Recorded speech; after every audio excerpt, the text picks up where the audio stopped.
What's going on YouTube?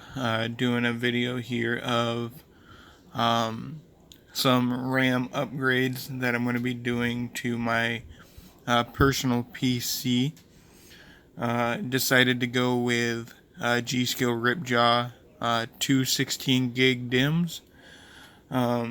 Mainly because I'm keeping the brands the same. Because I currently have two 8 gig RAM sticks in here. But I'm upgrading one. I'm upgrading the speed. This is going to be 3200 megahertz or whatever they do. Where these are only 2266, which is the bare minimum that the motherboard supports. Knowing what I know now about speed and the importance of it, and kind of the sweet spot being 3200. It's time to upgrade. Plus, I'm going with two 16 gig, 6 for a total of 32 gigs, where I currently have two 8 gig sticks for 16 gigs. Now, 16 gigs for any gamer is plenty of RAM. But I'm not just a gamer. I also do video editing and things like that. Not that I'm a good video editor. I'm playing around with it. But I also do other business related things on my computer, so having that extra, memory and the speed will help. So, when I built this one, it's a Gigabyte Gaming 6, and it was a budget build. I put an i5 6600K, 16 gigs, 2266 RAM. With at the time I had a GTX 960 in there. My brother gave me his 970, so that's what's in there now. The only thing that was actually really good that I bought was my power supply, and you can see it's dirty. I need to clean it, but it's an EVGA 650. So the reason why I went back with G.Skill is because any of you who do PC upgrades knows that although Windows is smart, that sometimes when you alter the components that it won't boot. So I'm hoping that by just swapping out the RAM with the same manufacturer, it'll read the same and I won't have any issues. So with that being said, you guys, so if you don't know G.Skill is one of the top manufacturers for RAM. You have Team Force and Corsair and all the other ones that are expensive because they have RGB and are built better for gaming. But G.Skill, they have their, Trident series, but for an average person like me who doesn't need all the bells and whistles, the Ripjaw series are just fine. They're gonna give you the same performance as all the other ones, and they have all the same speed options and memory.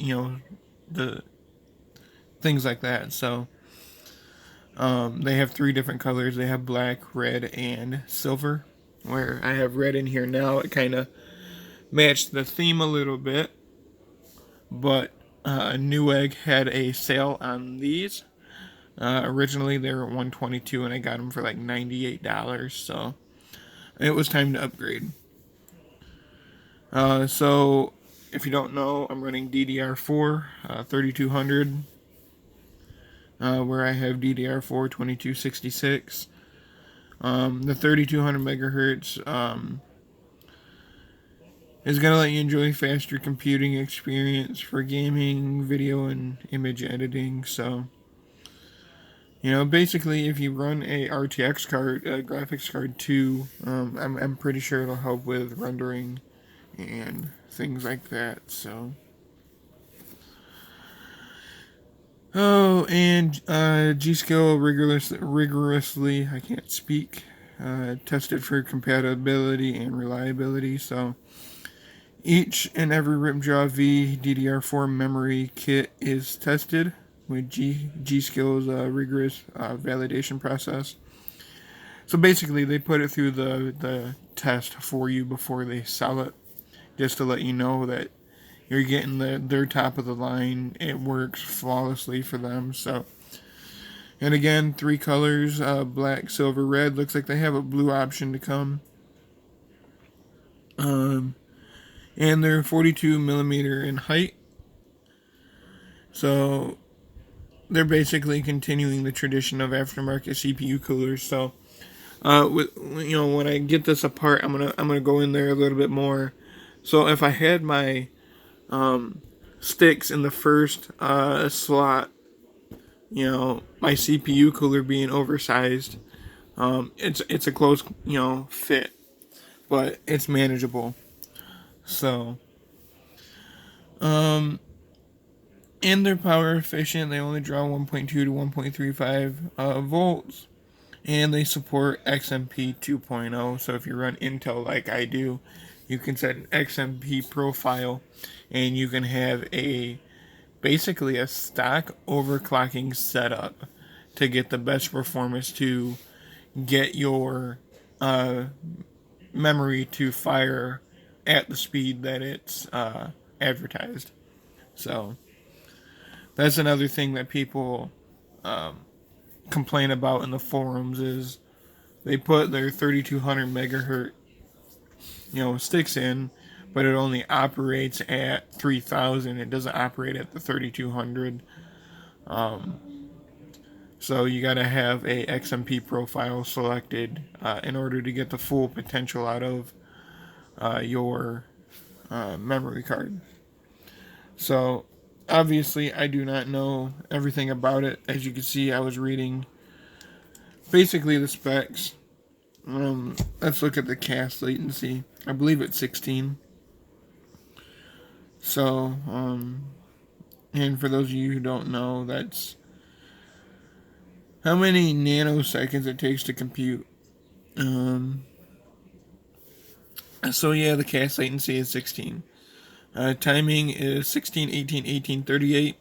It takes 1.35 volts. It fluctuates. It is unbuffered. It is a dual channel kit. It is Intel XMP 2.0 ready. It is black. It has a built-in heat spreader, which is that black shield. And it's designed for gaming. So, with that being said, for those of you who don't know what cast latency is, that's the amount of time that it's going to take for your memory to talk back and forth with the CPU and other components. There's an equation for that, and I don't know it. But with that being said, you guys, I'm going to get into inside the case and show you guys around. Alright guys, so I got the panel off. I have it unplugged. That way I don't accidentally turn this on while I'm working with it. I apologize for the lighting. For whatever reason, my phone will not turn the flashlight on while I'm recording. So just bear with me. As you can see here, you probably can't see, so let's try to get a better angle. My intercooler, as you can see, is below my RAM, and I would be able to get a stick in there in that first slot, barely, and that's what G.Skill is saying, is that they have a low profile in order to get their memory in all 4 slots if you decide to run all 4 slots. I am not running all 4 slots. I could stick my 2 extra ones right here in the 2 open slots and run 2 16s and 2 8s, but I'm not going to do that, just because I want to run it in the slots that give the best performance according to the manual. And there are articles that say if you load up all 4 slots, it actually hurts the performance of your computer. So with that being said, so what do you got to do to get these out? You got to basically, there's two levers up here. And if you've never installed or taken one out, maybe you're doing like a store-bought one and you want to take them out, all you got to do is flip these down. Maybe. Yeah. Basically, they flip down. So, flips down, and then you basically just pull it out. And there it is.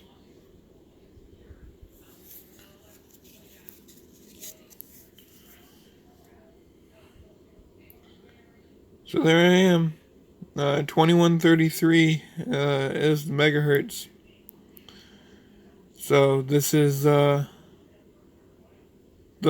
slowest that my motherboard's capable of running.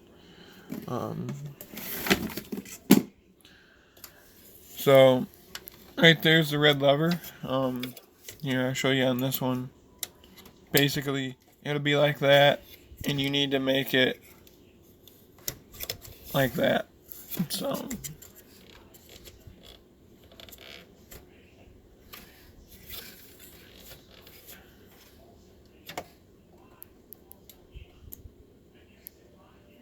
maybe, jeez. I'm gonna switch hands. There we go.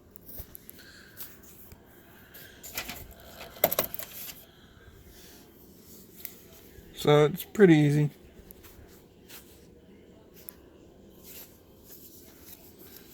I apologize for the camera work. I'm doing this one-handed. So now I have no memory inside my computer.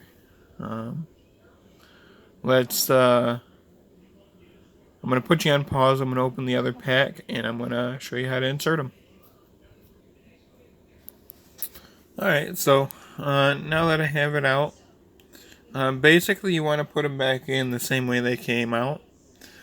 And if you don't see that, they're different sizes. The gold teeth are different sizes, so you need to make sure you line up the right size with the right slot. So as you can see here, the top slot is longer than this bottom red slot, so you need to put the longer side in the longer one. Now you can see that these are multicolored for my motherboard, red being the recommended slot for this motherboard, black being your the secondary recommendation. So with that being said, I'm going to throw these in here. It's pretty easy. Like I said, smaller sides on the bottom, longer sides on top. You basically want to just put it in there. I'll see if I can't do this one-handed. I should be able to do it one-handed.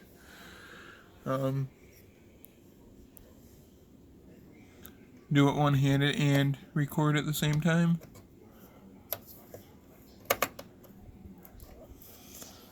Okay. So that's not in yet. I have it just sitting there. Alright, so what do you got to do? You just got to kind of make sure you're lined up.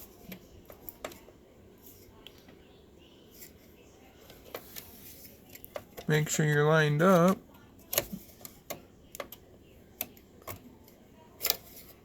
Make sure your thing's open.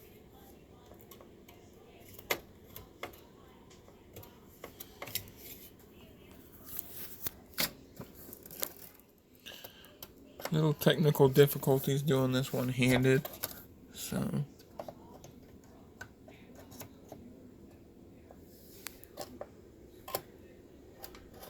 there. It is in there, and then basically you get it in there, and you push it till you hear it snap. You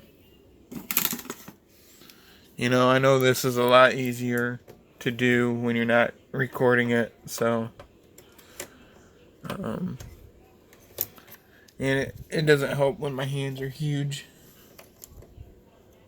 and in the way, and I don't have adequate lighting.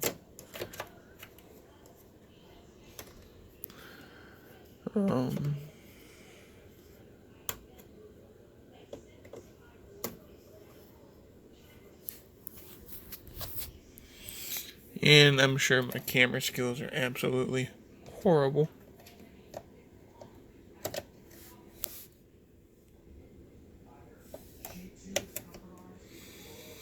You know, this really isn't as hard as what I'm trying to make it look like. There, I finally got it in. So, push it, seat it. So, there's your install. Let's see if I'm still booted up. See if it throws any errors.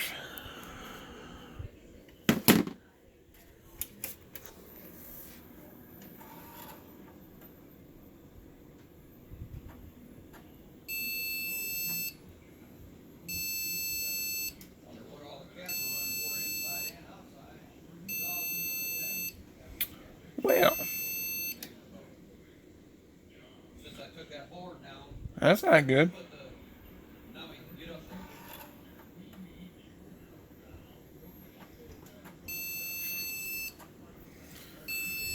Alright, you guys, so let me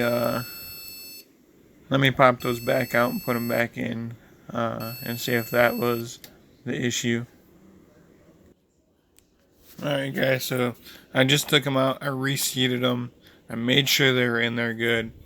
So let's fire it up. So as you can see, I'm not getting the same sequence of lights. I'm actually getting a number, which is good. Do I get a picture? Probably not, because my cord is junk.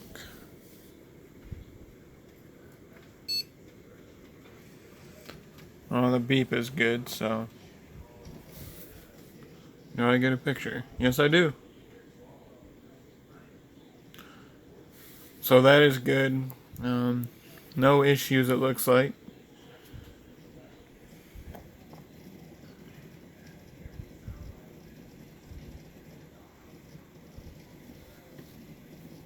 See if it continues to fire up, which it should. I know Windows, it'll probably auto-configure everything, so the next step would be, after it boots, is to go into the BIOS and see if it recognizes, and to set up an Intel XMP profile in order to get my overclock going. So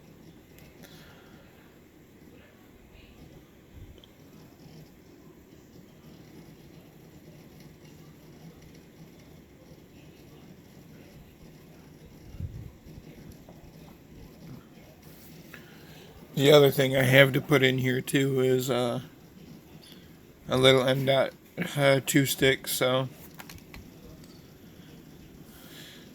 yeah, that'll be next. And no, I am not. I don't have a grounding strap. So for if you guys try to criticize me for that, I'm not a professional builder by any means. So if you guys like the motherboard that I have, though, it is cheap. It does not run the newest generation processors. It only goes up to generation 7. So, I mean, if you're okay running like an i7, 7700K, and you're perfectly fine with that, then I would go with this board. So, I mean, it is loading. I've never seen AO before, though, up there, so that's what that is. It's AO. So I'll have to look at that, see if that's a good thing. But it did boot, as you can see. So I might do a different video on doing the XMP profile, going in there and setting it up, just because I really don't know how to do it myself, so I got to kind of play with it a little bit and figure it out. And I'll come back and do a video.